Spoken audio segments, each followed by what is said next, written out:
So vegetarian சாப்பிட்றவங்களுக்கு இந்த மாதிரி குழம்பு எடுத்து வச்சிடலாம்.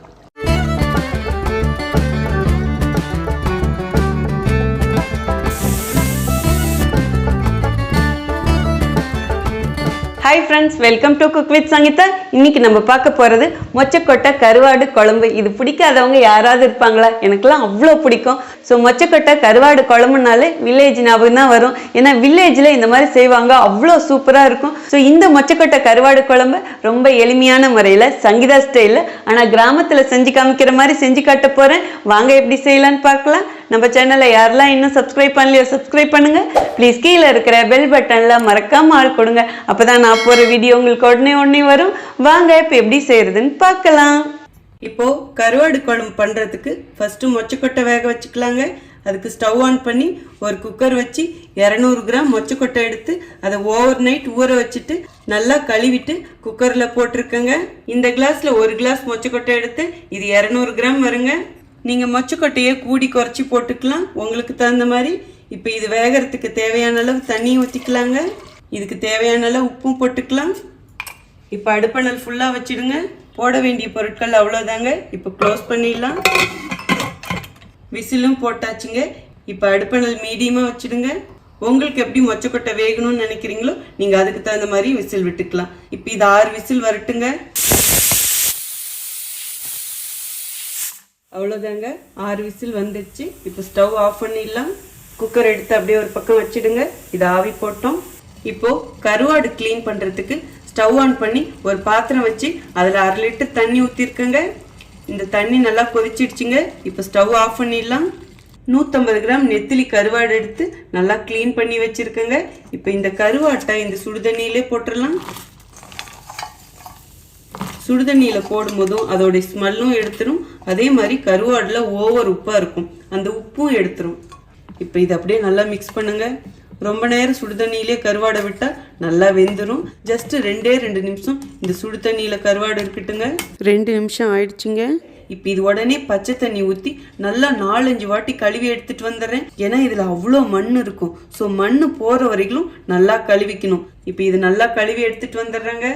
பாருங்க, இந்த மாதிரி கருவாடை நல்லா சுத்தம் பண்ணிட்டு தண்ணி இல்லாமல் எடுத்து வச்சுக்கணும். இப்போ கருவாடை அப்படியே எடுத்து ஒரு பக்கம் வச்சுடுங்க. இப்போ நம்ம குழம்புக்கு தேங்காய் அரைச்சிக்கலாங்க. அதுக்கு ஒரு மிக்சி ஜார் எடுத்துக்கோங்க. ஒரு கைப்பிடி தேங்காய் எடுத்து வச்சிருக்கேன், அதுவும் இந்த மிக்சி ஜார்லேயே போட்டுக்கலாம். இதுலேயே 3/4 டீஸ்பூன் ஜீரகம் போட்டுக்கலாங்க. 2 சின்ன வெங்காயமும் போட்டுக்கலாம். 2 பல் பூண்டும் போட்டுக்கலாம். இப்போ இதுக்கு தேவையான அளவு தண்ணி ஊற்றிக்கலாங்க.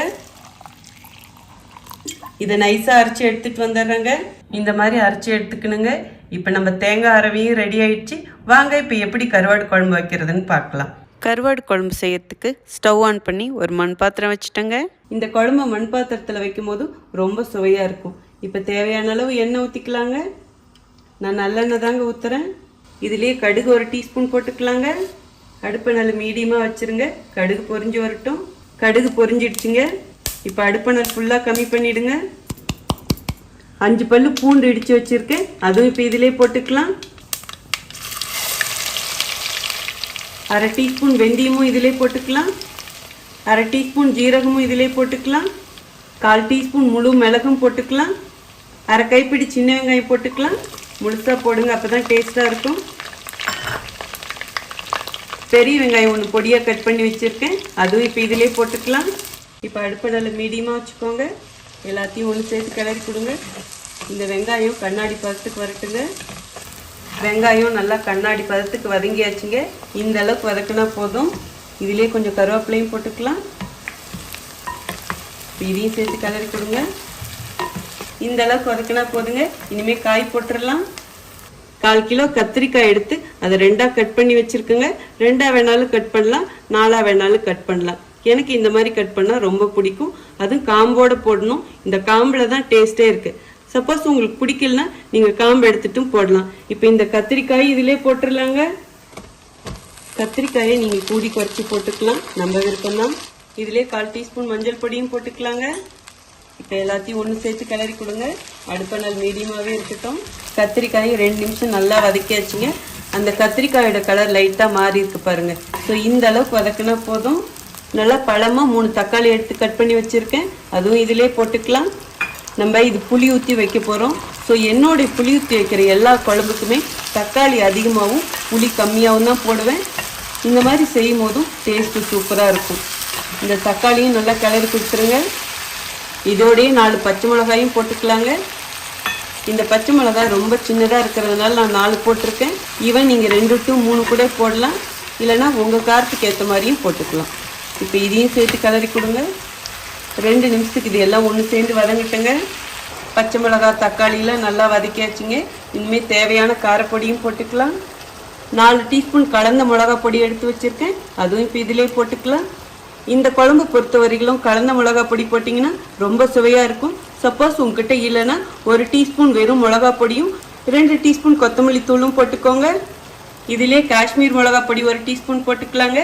காஷ்மீர் மிளகா பொடி போடுறது கலருக்காக தான், இருந்தால் போடுங்க, இல்லைன்னா பரவாயில்ல. இப்போ இதையும் சேர்த்து கிளறி கொடுங்க.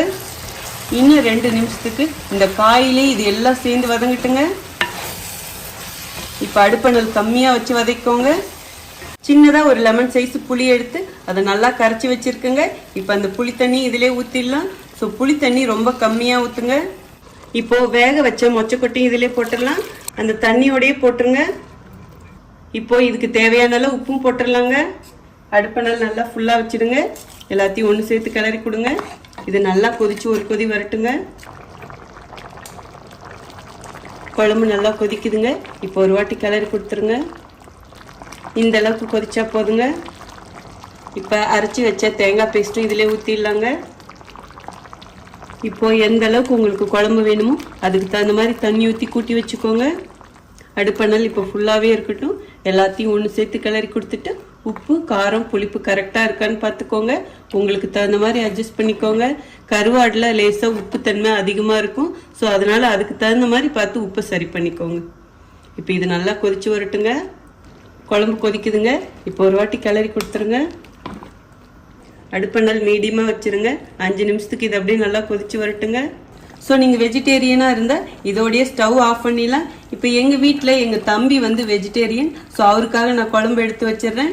இப்போ உங்கள் வீட்டில் கூட யாராவது கருவாடு சாப்பிடாமல் இருந்தாங்கன்னு வச்சுக்கோங்க, இதே மாதிரியே குழம்பு எடுத்து வச்சிடலாம். ஸோ வெஜிடேரியன் சாப்பிட்றவங்களுக்கு இந்த மாதிரி குழம்பு எடுத்து வச்சிடலாம். இப்போது நம்ம எடுத்து வச்ச கருவாடை இதிலே போட்டுடலாங்க. கருவாடு போட்டதுக்கப்புறம் கருவாடை உடைக்காமல் இங்கே பாருங்கள் லேசாக அப்படி உள்ளே தள்ளி கொடுங்க. இப்போது அப்படி லைட்டாக ஒரு கலர். இந்த கருவாடு சூடு ஏற வரையிலும் தான் நீங்கள் உள்ளே கரண்டி போடணும். அதுக்கப்புறம் குலுக்கி தான் கொடுக்கணும், இல்லை ஆட்டி கொடுக்கணும். ஸோ உள்ளே கரண்டி போடக்கூடாது. இப்போது அடுப்பை நல்லா கம்மியாக வச்சு 5 நிமிஷத்துக்கு இப்படியே விட்டுடுங்க. அதுக்கப்புறம் பார்க்கலாம். A few minutes later. குழம்பு நல்லா 5 நிமிஷமாக கொதிக்குது. இங்கே பாருங்கள் இப்போ லேசாக அப்படி எடுத்து கொடுங்க. பாருங்கள் எண்ணெயும் நல்லா குரண்டு மேலே வந்துடுச்சு. ஸோ நம்ம கருவாடு குழம்பு சூப்பராக ரெடி ஆகிடுச்சு. இப்போ ஸ்டவ் ஆஃப் பண்ணிவிடுங்க. இப்போ மேலே கொஞ்சமாக கருவேப்பிலை தலையும் போட்டுக்கலாம். இதுக்கு கொத்தமல்லி தல்லாம் வேண்டாங்க. இப்போ இந்த கருவேப்பிலையை அப்படியே உள்ளே அழுத்தி கொடுங்க. வீடே மணக்க மணக்க கத்திரிக்காய் மொச்சக்கொட்டை கருவாடு குழம்பு ரெடி ஆயிடுச்சு. வாங்க எப்படி இருக்குன்னு டேஸ்ட் பார்த்தலாம். மணக்க மணக்க கத்திரிக்காய் மொச்சக்கொட்டை கருவாடு குழம்பு. இப்போ எப்படி இருக்குன்னு டேஸ்ட் பார்க்கறதுக்கு முன்னாடி உங்களுக்கு இதுக்கு தேவையான டிப்ஸ் கொடுத்துட்றேங்க. நான் இன்னைக்கு செஞ்சிருக்கிற மெத்தட் நம்ம பாரம்பரியமா எப்படி செஞ்சுட்டு வருவோமோ, அதாவது நம்ம தாத்தா பாட்டி காலத்துல செய்வாங்கல்ல அந்த ஸ்டைல்ல தான் செஞ்சிருக்கேன். அதுவும் இந்த மாதிரி மண் சட்டியில செஞ்சு பாருங்க, அவ்வளோ சுவையா இருக்கும். மெயினா நான் என்ன அளவுகள் சொன்னனோ ப்ளீஸ் அதை அப்படியே ஃபாலோ பண்ணுங்க. அதே மாதிரி கருவாடு நல்லா கழுவும் போது சுடுதண்ணியில 2-3 வாட்டி கழுவுங்க. அதாவது நல்லா மண் இல்லாம கழுவணும், அது ரொம்ப முக்கியம். சப்போஸ் நீங்க நல்லா கழுவுலனா கண்டிப்பா கருவாடு சாப்பிடும் போது அப்படியே வாய்க்கு மண்ணு கிடைக்கும். ஸோ கருவாடு போட்டதுக்கு அப்புறம் ரொம்ப நேரமும் வேகக்கூடாது. நான் சொன்ன மாதிரி 5 நிமிஷம் நல்லா குறைஞ்ச தீயில தான் வேக வைக்கணும். அடுத்தது தேங்காய். நம்ம தேங்காய் பேஸ்ட் அரைக்கும் போது என்ன பொருட்கள்லாம் போட்டணும் அந்த மாதிரியே அரைச்சு போடுங்க, அதுவும் சுவை கூட்டி கொடுக்கும். எல்லாத்தை விட மெயினான விஷயம் என்னன்னு பார்த்தீங்கன்னா, ப்ளீஸ் புளி ரொம்ப ஊற்றாதீங்க. தக்காளி அதிகப்படுத்தி புளியை கொஞ்சம் கம்மியாக ஊற்றிக்கோங்க, அப்போ டேஸ்ட் கூடுதலாக இருக்கும். ஸோ என்னுடைய புளிக்குழம்பு எல்லாத்துக்குமே நான் இதே தான் சொல்லுவேன். நீங்கள் ட்ரை பண்ணி பார்த்தீங்கன்னா அப்புறம் உங்களுக்கே தெரியும். ஸோ இப்போ நான் என்னெல்லாம் டிப்ஸ் சொல்லணும் ப்ளீஸ் அதை அப்படியே ஃபாலோ பண்ணுங்க, ரொம்ப சுவையாக வரும். இப்போ எப்படி இருக்குன்னு டேஸ்ட் பார்த்தலாம். ஃபஸ்ட்டு சும்மாவே இந்த கருவாடு சாப்பிட்டு பார்த்துருவோமா? சூப்பராக இருக்குங்க, சான்ஸே இல்லையா. கருவாடு தான் செம்மையாக இருக்கலாம். இப்போ இந்த குழம்பு சாதம் சாப்பிட்டு பார்த்துருவோம். நல்லா பிசைஞ்சிட்டு கை நிறைய எடுத்து வாய் நிறைய சாப்பிட்டு பார்த்துருவோம். இந்த மொச்சக்கொட்டை நல்லா வாய் கிடைக்குது. கருவாடு ஓமை காட் சொல்லணுமா என்ன, சும்மா அப்படி இருக்கணும். குழம்பு அப்படியே தேன் மாதிரி இருக்குல்ல, நல்லா சுண்ட வச்சிருக்கோம் பாருங்க. குழம்போடைய திக்னஸ் இங்கே பாருங்களேன் எப்படி இருக்குன்னு. அப்படியே திக்காக இருந்தால் தான் நல்லா டேஸ்ட்டாக இருக்கும் எப்பயுமே புளி ஊற்றின குழம்பு. ஸோ உப்பு காரம் புளிப்பு எல்லாமே கணக்கு கச்சிதமாக இருக்குது. அதே மாதிரி அந்த கருவாடோடைய ஃப்ளேவர் சூப்பராக அடிக்குது. உங்களுக்கே தெரியும் நான் டயட் ஸ்டார்ட் பண்ணிட்டேன். பட் ஆனாலும் இந்த குழம்பு என்னை விடாது போல இருக்கு. சங்கீதா சாப்பிடு சாப்பிடுன்னு என்னை கூப்பிட்டுட்டே இருக்கு. ஸோ இன்னைக்கு நான் ஒரு பிடிக்க போறேன். ஸோ கண்டிப்பா இந்த ரெசிபி கண்ணுக்கு விருந்தாவும் நாவுக்கு சுவையாவும் இருந்திருக்கும். ஸோ நீங்களும் இதே மாதிரியே செஞ்சு பார்த்துட்டு எப்படி இருக்குன்னு சொல்லிட்டு கமெண்ட் பாக்ஸ்ல சொல்லுங்க. உங்களுக்கு இந்த ரெசிபி பிடிச்சதுன்னா ப்ளீஸ் மறக்காம ஃபர்ஸ்ட் ஒரு லைக் கொடுத்துருங்க. ரொம்ப ரொம்ப பிடிச்சதுன்னா உங்க ஃப்ரெண்ட்ஸ் அண்ட் ஃபேமிலிக்கு ஷேர் பண்ணுங்க. நீங்க இதுவரைக்கும் எனக்கு கொடுத்துட்டு இருக்க அன்புக்கும் ஆதரவுக்கும் ரொம்ப ரொம்ப நன்றி. உங்களுக்கு என்ன ரெசிபி வேணுமோ ப்ளீஸ் அதுவும் கமெண்ட் பாக்ஸ்ல சொல்லுங்க. இதே மாதிரி அடுத்த ஒரு ஸ்பெஷல் வீடியோல உங்களை சந்திக்கிறேன். Until then, see you. Bye bye. Love you all.